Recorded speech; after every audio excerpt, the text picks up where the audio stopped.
Heart നമുക്കപ്പോ ഒട്ടും വൈകാതെ ഉള്ളിൽ കയറാം. ഇതാണ് ഗൈസ് നമ്മളെ ഹാപ്പി ഹാർട്ട്. അങ്ങനെ ഇതാണ് ഞാൻ ഓർഡർ ചെയ്ത സംഭവം. അമ്മ എനിക്ക് ബർഗർ വാങ്ങിച്ചിട്ടുണ്ട്.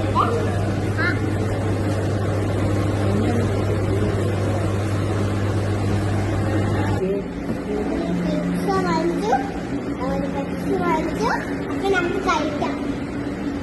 ആദ്യം പെപ്സി